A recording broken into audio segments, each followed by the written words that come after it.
Good morning. Good morning. It's always encouraging to see people sleeping before the sermon starts. It's not my fault. Usually that happens in between. Actually, it's funny. Someone asked me today if the first two words of the lesson could be "in conclusion." Not today. Not today. The Greek philosopher Socrates once said that the unexamined life is one that's not worth living. I agree. You can overdo it. The whole paralysis through analysis thing. I think it's really important, especially as Christians, to focus on where we've been, where we're going, and where we want to be. Are we further along in our walk than we were a week ago, a month ago, 10 years ago? Maybe we are. Maybe we've hit a snag, and that's okay too. But as we discussed last week, this is essentially the second part of Hebrews 11 with a few additional verses added to chapter 12. We talked about men and women of great faith. And I want you, quick exercise for me. Just think of a time in your life when you were absolutely 100% certain that you were going to fail. I mean, there was no way out. You were done. Your faith was cooked. It was a loss. You were just going to take a loss and then try to live the fight another day. Think about the sights, the sounds, the smells, what was in your area, and just how you probably struggled even to breathe at that particular point. And look, for some of us, this could have been recent, yesterday, this morning, 5 minutes ago. Maybe it was a lot longer than that before, or a lot longer before that, and that's okay too. But in that moment, somehow, when all seemed lost, you refused to give up. You persevered. You pulled through, and you held on to your faith. Famous and successful people in history have been through this. Winston Churchill, for one example, he seemed so dull as a youth that his father thought he might be incapable of even being able to earn a living in England. Of course, he went on to bigger and better things. G.K. Chesterton, a great English writer, he couldn't read until he was 8, and he's a terrific writer, very, very bright. And his teacher actually said to him, "If we could open your head, we should not find any brain, but only a lump of white fat." I hope if you're a teacher, you've never said that to a student. Thomas Edison, another successful man, he was described as just this confused kid, and he should sit in the corner wearing a dunce cap. Nice. And then Albert Einstein, he had a few brain cells, would you agree? Well, his parents actually feared that he was going to drop out of school because he was so bad in every subject other than mathematics. Actually, his teacher asked Albert Einstein to drop out of school. So the moral here is A, don't believe what your teachers say all the time, and B, hang on to that faith that hopefully you have. So previously, this was from last week, we're not going to rehash all that we missed, but if you were not here, we looked at chapter 11, which a lot of people refer to as the Hall of Faith. And one of my points was, I don't like Hall of Faith because it's too similar to a Hall of Fame. And we talked about how I can't relate to Michael Jordan. Neither can you. You can't relate to Wayne Gretzky or the Beatles or U2. Those are people that are great, but they're put on a pedestal because they're in the Hall of Fame. They've been exalted.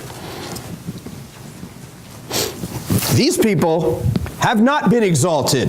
The reason the author includes them in the 11th chapter is because we can imitate them. Not because of anything that they did, but because of their belief in the Almighty who does everything. We talked about two components of faith. We described faith, the description of faith, which was verses 1 and 2. Can you believe without seeing? That was the gist of that. And we briefly hit on the value of faith, which was verse 6. God seeks seekers. Now today, two very important parts of faith are endurance and promise. And really, one bleeds in to the other. So as we discussed last week, we're not doing a verse-by-verse critique of, or a verse-by-verse lesson on Hebrews 11. There's too many. It doesn't make as much sense, at least to me, as if we do it kind of as a topical discussion. So, the endurance of faith. We're going to look at verses 32 through 38 to start today. This is in chapter 11. What more shall I say? I do not have time to tell about Gideon, Barak, Samson, and Jephthah, about David and Samuel and the prophets, who through faith conquered kingdoms, administered justice, and gained what was promised, who shut the mouths of lions, quenched the fury of the flames, and escaped the edge of the sword, whose weakness was turned to strength, and who became powerful in battle and routed foreign armies. Women received back their dead, raised to life again. There were others who were tortured, refusing to be released so that they might gain an even better resurrection. Wow. Some faced jeers and flogging and even chains and imprisonment. They were put to death by stoning. They were sawed in two. They were killed by the sword. They went about in sheepskins and goatskins, destitute, persecuted, and mistreated. The world was not worthy of them. Wow. They wandered in deserts and mountains, living in caves and in holes in the ground. Let that sink in for a second. That is some strong, descriptive words right there. You gotta love the writer of Hebrews. It might be better if we knew who it was, but there's a reason that we don't. And I trust God's plan there. One chapter before this, chapter 10, verse 32, the author saying to this audience, remember your earlier days. You can do it again. You endured in suffering. You had to deal with conflict. Don't give up. This was a group, remember, that was ready to give up. They were going to be persecuted. They didn't want anything to do with this, at least some of them. They were scared to death. What's going to happen if I believe? Maybe I'll just go back to Judaism. Before Jesus was here, life was just so much easier. Well, the author is saying, hold off on that thought. Pump the brakes there. So what about you? Can you recall a time in your life? This is why I started with that exercise. It's easy to remember a time. It's great to think before you go to bed at night, wow, what a wonderful moment I had 5 years ago when I truly believed and everything I wanted came true. But is it not more important to come up with a time when you really suffered, you really struggled, and you still pulled through in the end? You still endured. These verses, now we talked last week a little bit about Abraham and Moses and the quote-unquote main characters. And there are no main and supporting characters in the Bible, of course. But these particular verses, if you go back one slide, if you see some of these people, Gideon, Barak, Samson, Jephthah, forget about David and Samuel for a second, but those four, you likely, and I'm just guessing here, don't know as much about the four of them than you do of Daniel and Moses and Jacob and those. These are more the out of focus guys. Gideon. Now, all these guys deserve their own sermon, by the way. Gideon, he was just, this is in Judges, he was just minding his own business, threshing wheat. And here comes God saying, you know what? You think I abandoned you, Gideon, but I did not. In fact, you want to defeat the Midianites? Go ahead. So Gideon said, all right, I'm going to take 32,000, I'm paraphrasing, of course. I'm going to take 32,000 men with me, and we're going to defeat them. And what did God do? He said, no, not so fast. That's way too many people. You'll get the glory, and I won't. So what did God do? He reduced Gideon's army's number to, anyone know? 300. Not 3,000, not 2,700, not 800, 300 people. There's no way they could win, right? Wrong. They won. They endured, and that's why Gideon is in it. Now, he didn't live a perfect life. None of these people did.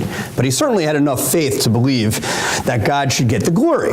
And Barak, a very interesting character. We don't know a whole lot about him. He was a military commander in the book of Judges. He was obedient, but really, who did Barak defer to more than anything? 2 women, right? He was obedient to the faith, but it was Jael and Deborah. They really helped him defeat the Canaanites. Samson, we know a lot about Samson, him with the honey and the hair, and he had a lot of ups and a lot of downs. He probably had some anger management issues as well, but he did help defeat the Philistines, who were the enemies of Israel. He was a strong man who ultimately figured out that, you know what, my strength doesn't really come from my hair. It comes from my dependence on God. And then Jephthah, remember Jephthah's story? Promised God, he said, look, God, if you help me defeat the Ammonites, the first person to walk through my door when I return home, what am I going to do? I'm going to sacrifice him or her. Whoops. Who was the first one to walk through the door? His daughter. And maybe you're thinking, well, that was really stupid. Why is he in the quote-unquote hall of faith? My answer is, I really don't know. But the fact is, he is, and he was faithful enough to follow through on his promise. But yeah, again, my point being, these are not perfect people. They're not the best of the best. They're not Wayne Gretzky and Michael Jordan and Magic Johnson. These are just guys and women like you and me. And that's why this resonates so well 2,000 years later. They endured and eventually received what was promised, according to the text. So did some prophets, so did women and others who were tortured. This is exactly the type of encouragement that these Roman Christians would need.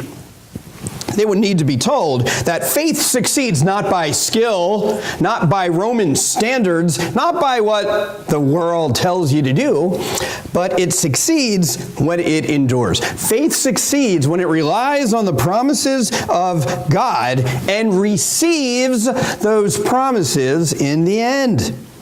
The endurance of faith leads to its victory. And if you think about it, you can't have faith without endurance. I mean, you can, but it's kind of cheap, isn't it? Endurance is such a big part because we don't see the big picture. We've described faith. We've discussed the value of faith. We did that last week, and we just recognized very briefly the significance of endurance. So that leads us to the last part of this particular section. It's the promise of faith. Let me look at verses 13 through 16. This is chapter 11. All these people were still living by faith when they died. Talking about some of the fathers. All these people were still living by faith when they died. They did not receive the things promised. They only saw them and welcomed them from a distance, admitting that they were foreigners and strangers on earth. People who say such things show that they are looking for a country of their own. If they had been thinking of the country they had left, they would have had the opportunity to return. Instead, they were longing for a better country, a heavenly one. Therefore, God is not ashamed to be called their God, for he has prepared a city for them. A few weeks back, we talked about the great reward, which was eternal life. We talked about the great return, which of course is the second coming, and the great redemption, the saving of souls. Now, it is important to remember that Noah, Abraham, Rahab, Sarah, Jacob, etc., they were not living in 2018. You probably know that. They didn't have the copies of the gospel. Now look, when you and I are struggling, maybe, I really need some confidence. I really need a prayer. I really need to support my faith. You know what we can do if we're really desperate? We could go on Google and search for a really good prayer. Or better yet, we could pick up the Bible and say, you know what? Let me look at Ephesians or Colossians, Philippians. They couldn't do that. Don't forget that. Our context is so much different from theirs. Now, other people today, they may not know Christ like we know him, but I guarantee you they know of him. They know about him. And I'm saying that because these are the people who make us consider us to be aliens, foreigners, strangers in a strange land. It was these heroes of faith that believed in something they could not see, they could not taste, they could not feel, they could not smell. They believed in promises made by a God in a world where many gods existed, just like today. And you say, what? We don't live in a polytheistic society. There's only one God. There's no idol worship today. Oh, really? Have you gone Christmas shopping lately? Have you gone on Amazon? Have you walked down Michigan Avenue? That's idol worship, folks. I hate to say it. And we're all guilty of it. But a promise, that's something we cannot see. If I say, Eric, I promise I'll give you $10 if you go clean the table in my office. And you'd probably say, well, I've seen the table and it needs to be like $100. And you're probably right. The point is, you're only cleaning that because of the promise of something you cannot see. It's simple. You get paid every 2 weeks, some of you, most of you do. You don't know that you're getting paid in 2 weeks until you actually see it. Yes, it's contractual, I get it. But it takes faith, wouldn't you agree? It's something you cannot see. Let me give you an example here. Anyone colorblind? It's okay. We won't laugh at you until after the service. Anyone colorblind? Well, it's funny, my kids tell me that I'm colorblind based on what I wear during the week, but that's neither here nor there. I love this test, so check this out. So Chloe's laughing, which leads me to believe that I'm about to embarrass her. No? Okay. If you are truly colorblind, then all you're going to see are dots. Or you don't see whatever is in between, which is what? 74, right. I like this other one better, because this will really mess you up because of the white background, but it's similar. Okay, very good. You guys passed the test. Well done. But it's very disconcerting, to be serious, though. When everybody else can see something that you can't, isn't that frustrating? And you know this, anyone who's in high school or middle school, tell me this hasn't happened to you. When you're the only person in math class who doesn't understand what the teacher says, but you're afraid to admit that you're the only one who doesn't understand what the teacher says because the teacher says something like, all right, everybody understand? We're ready to move on. And you're like, and all the kids are looking at you like, oh, we want to get out to recess. Now, you don't have recess in high school, but you know what I mean, right? It's hard when you're the only one. I'll give you another one. Remember these ridiculously weird Magic Eye 3D pictures? Anyone who was alive in like 1992 probably knows what I'm talking about. These are extremely frustrating, and for 26 years I've been failing at trying to figure out these objects that just jump out at you. I think there was an entire Friends episode that revolved around this.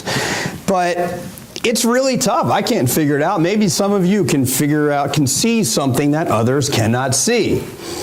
Don't try to hypnotize yourself. You'll just fall asleep. The point here is, we have daily routines. Just like 2,000 years ago, this audience had their daily routines. Probably looked a lot different from yours and mine.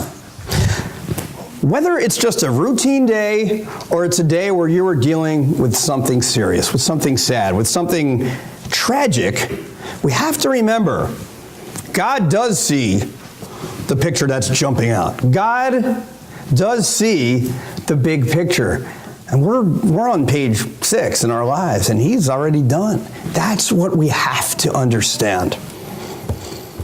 So let's go back to this slide then.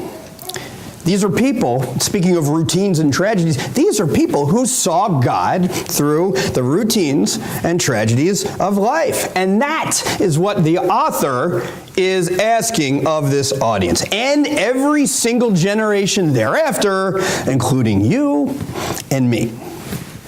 To repeat, this world is not our home, right? We are pilgrims in this world. Why? Why is this world not our home? Because we hope for something better. And it's true. We focus on patience, on persistence, on perseverance, which will lead to our prepared and promised payoff. And that payoff, it's a home we cannot see, but one we know exists. We know this because there are those who, who traveled the road before us. They died, but they didn't die without faith. They didn't die without hope.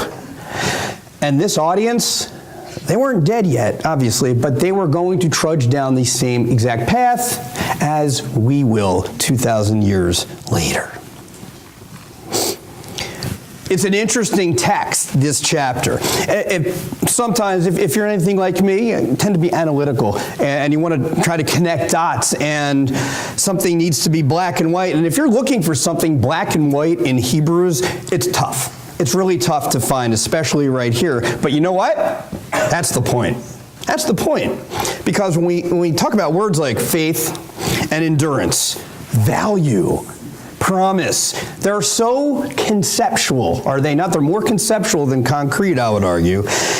We need examples. And that is why the 11th chapter of Hebrews is so beloved, because the author did an absolutely beautiful job giving us examples to which we can look after. People who could reach the future by exercising faith today in the present. I heard it say once that the future is present through faith, though it is not yet fully realized. So as we move on here, people mentioned in this chapter, they are not heroes because they're completely obedient to faith. That's not the point. But they do provide models for the endurance of faith. Again, these are not guys and women who were the best of the best. They're not to be deified in any way. Imitated, yes. Deified, elevated, no. They continued their journeys despite hardships and adversity. A few Wednesday nights ago, we were talking about Acts 6. And the question I asked was, what is obedient faith? Do you remember, Juana? We talked about this. What is obedient faith? And we talked about Acts 6:7. So the word of God spread. The number of disciples in Jerusalem increased rapidly, and a large number of priests became obedient to the faith. Now, that's a little different than this context. That's in regards to responding to the word. But still, you don't have to be perfectly obedient when it comes to faith. Let's get some kernels planted.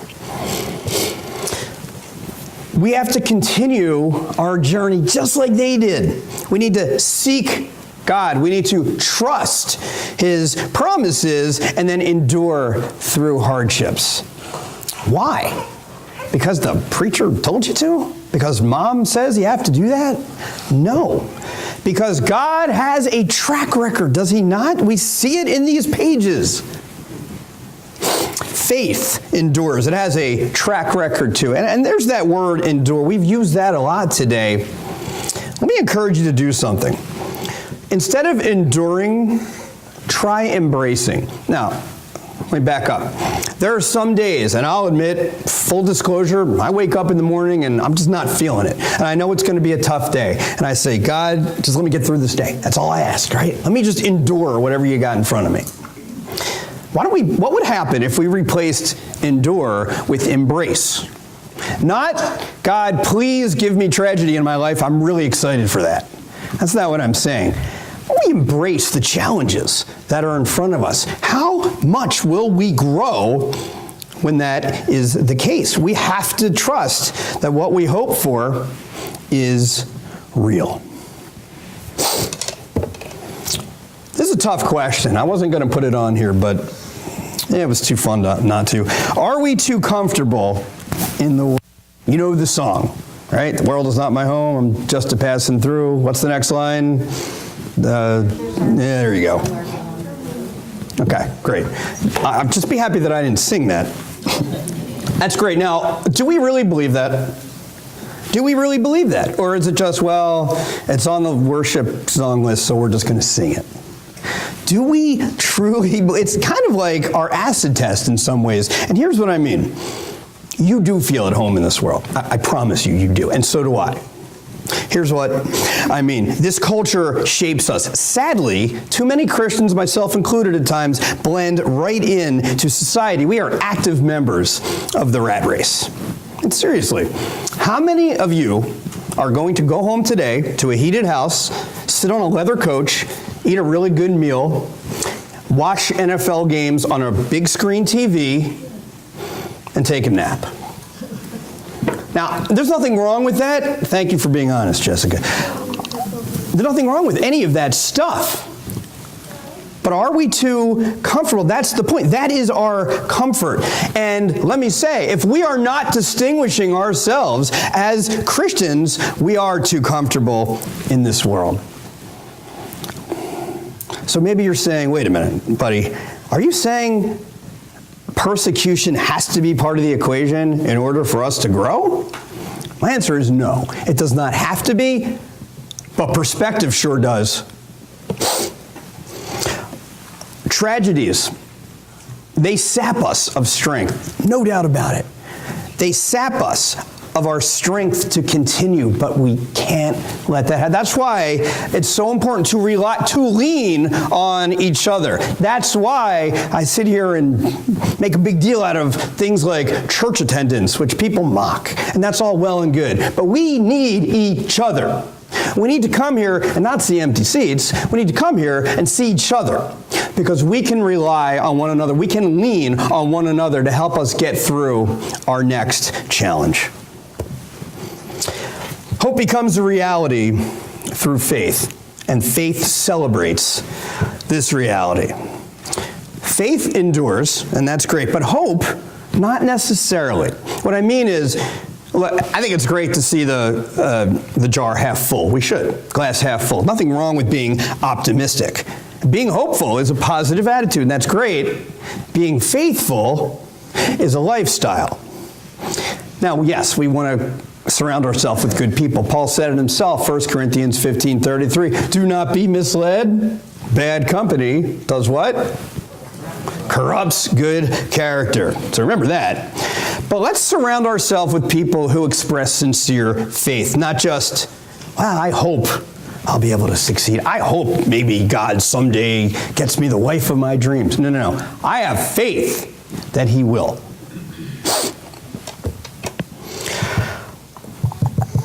Yeah, we're going to look in chapter 12 in much greater detail next week. I want to at least get the end of chapter 11 and maybe the beginning of 12. So 11 ends this way.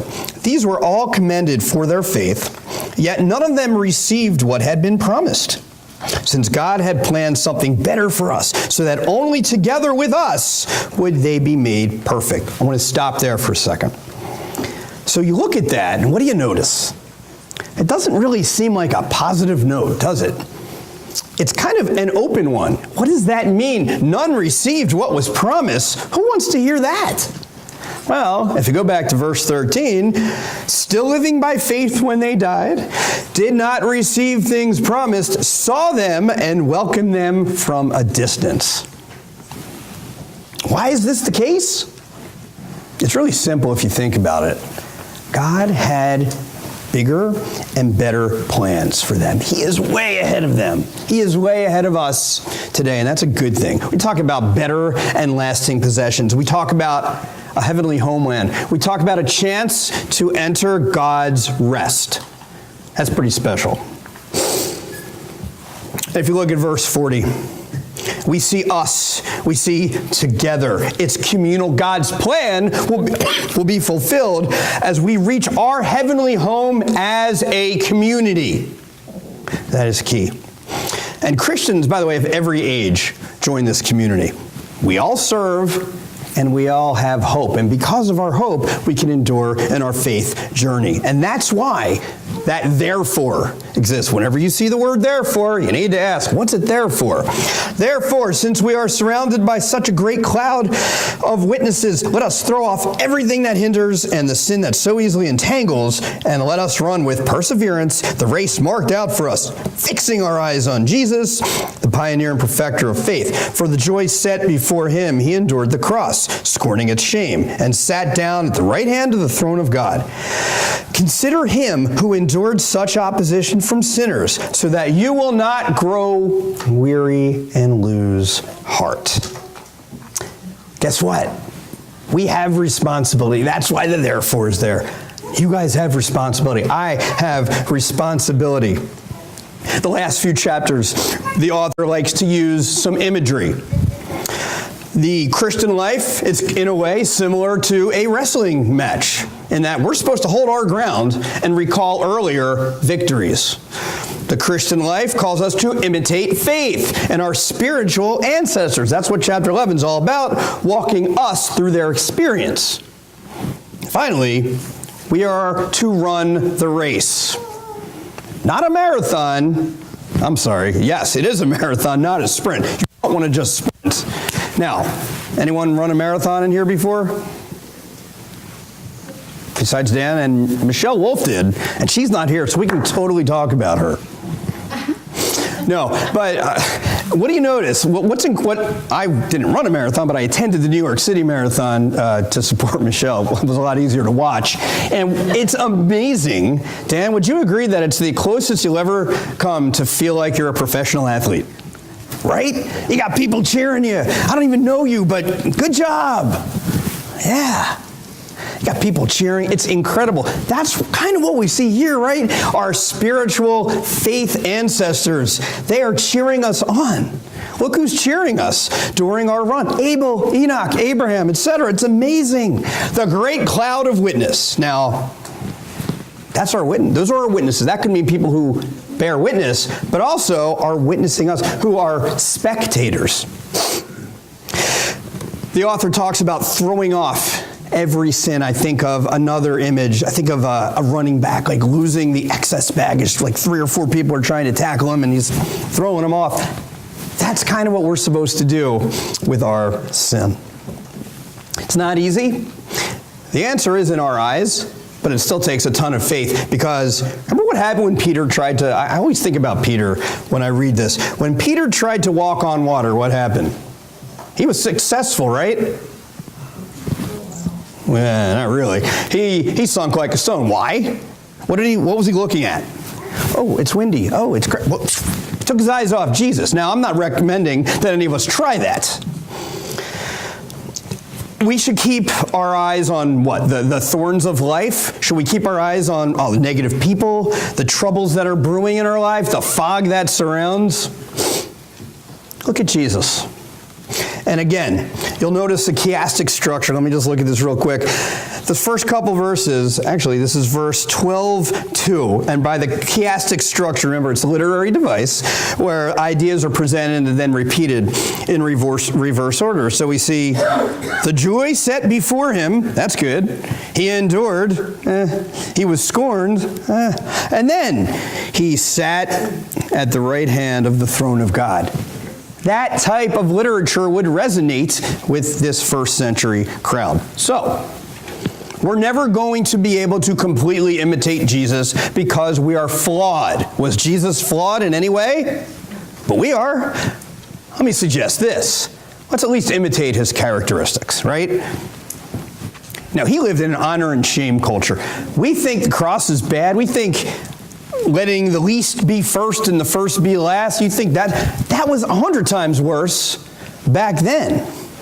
Mockery, abuse. His fate was death the whole time, and he knew it. And as we're going to look at next week in verse 4, this group of Christians was about to have that as well. Jesus cheers us on. He allows us not to grow weary or lose heart. He knows what it's like to finish the race and to receive the reward. He allows us to see the invisible reality. It allows us to endure. And that's really why his church exists, does it not?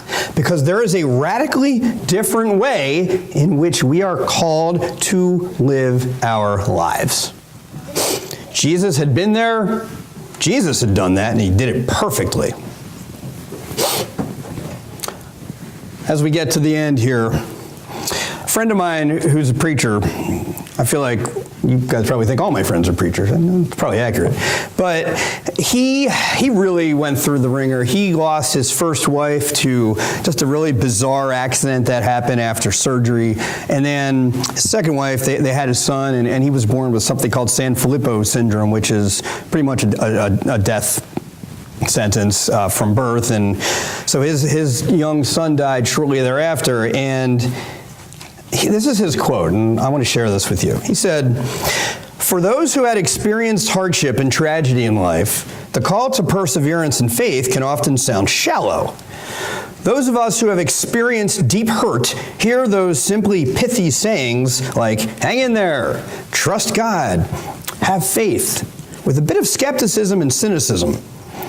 What we are thinking usually, but what we won't say, is, 'You don't know what you're talking about. You have not been there.'" Now that sounds harsh, but I understand what he's saying. I can't say to someone who lost a child or house burned down or lost a job, "Hey, I get it, I know how you feel." I don't know how you feel, but I can still pray for you. I can still pray for you to endure and go through that faith journey with you. You see the difference? Now, the ultimate example of faith right here, found in Jesus Christ. I'm not going to read this because it's on the board there, but that's 1 Peter chapter 2, verses 21 through 23. He has been there, like I just said. He has done that. He started the journey to the promised land, and he will finish it. He is the ultimate example of faith, the supreme example for our heroic examples to follow. He was there. He was pierced for our transgressions. He was crushed for our iniquities. The punishment that brought us peace was on him, and by his wounds we are healed. Isaiah 53:5. Because of him, we have confidence in what we hope for.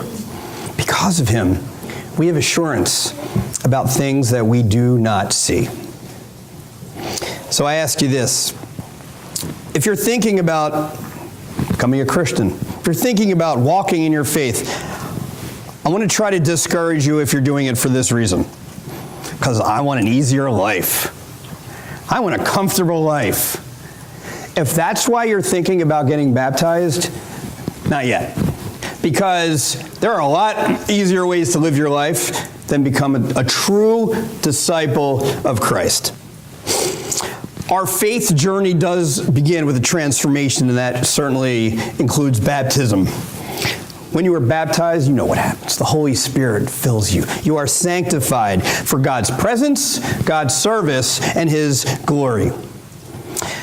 It starts with an immediate justification. You go down, your sins drown with you. You come up, and guess what you do? Is it over at that point? Game on? No. Oh, that's where it starts. We are called to follow Jesus out of the water and to the cross. If you want to experience the peace of God, start by having peace with God. And with that, we will stand and sing our last song.